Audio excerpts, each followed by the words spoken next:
प्रभु मैं तेरा तेरा तेरा, तू मेरा मेरा मेरा, मैं तेरा तेरा तेरा, तू मेरा मेरा मेरा। जप इसीलिए होता है आपके अंतःकरण की शुद्धि हो।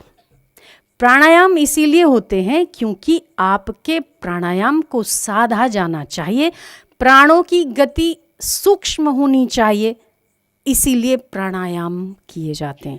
जब आप प्राणायाम करके ओमकार का जप करते हैं तो सृष्टि का पहला अक्षर प्रणव, प्रणव प्रणव मतलब नवीन प्रक्रिया से युक्त जो है उसे प्रणव कहते हैं। नवीन शक्ति का संचार करे उसे प्रणव कहते हैं। नएपन को जो देता हो उसे प्रणव कहते हैं। प्रणव कहते हैं ना ओमकार को। तो क्या है प्रणव का मतलब ही है प्रक्रिया। मतलब प्रक्रिया, नव मतलब नव चेतना, नव शक्ति, नव रस, आनंद रस से परिपूर्ण करने वाला ओमकार का गुंजन है। जब आप ओमकार का गुंजन करके शांत होते तो आपके चित्त में नवीन रस का प्राकट्य होता है। ये आपने ओमकार का गुंजन करके पाया होगा, ये अनुभव में आपके आया होगा। पर आवश्यक नहीं है कि प्राणायाम करने से ही लोगों का चित्त वृत्ति शांत होती है या भगवान की प्राप्ति होती है। प्राणायाम मन की वृत्तियों को निरोध करने के लिए बहुत आवश्यक अंग है। पर जो लोग, मैंने तो देखा है कि कुछ कुछ व्यक्ति तो सेवा करके इतने आनंदित और प्रसन्न रहते हैं, शायद 56 भोग खाने वाले व्यक्ति भी इतने खुश नहीं रहते जितने एक सेवक सेवा करके खुश रहता है। क्यों? केवल एक ही फॉर्मूला काम करता है उसमें, जो व्यक्ति सेवा करता है। जब सेवा करता है तो सेव्य का चिंतन होता है। सेव्य का चिंतन होता है तो उसका कनेक्शन तो जुड़ा। प्राणायाम करके आप क्या करते हो?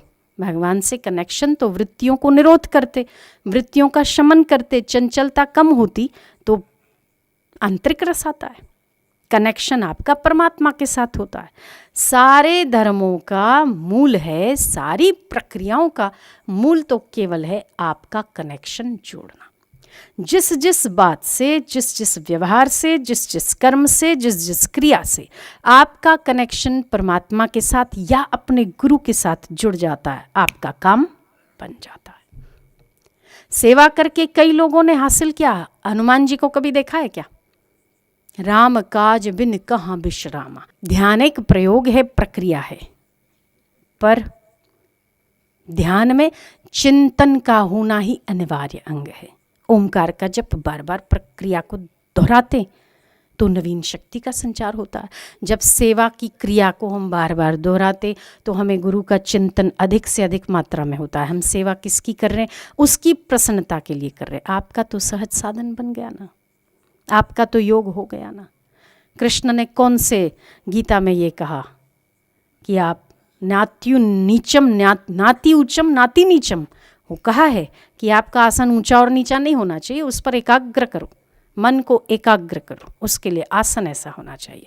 पर सारी गीता में कर्म योग के लिए जितना भगवान ने भार दिया है उतना प्राणायाम पर नहीं दिया।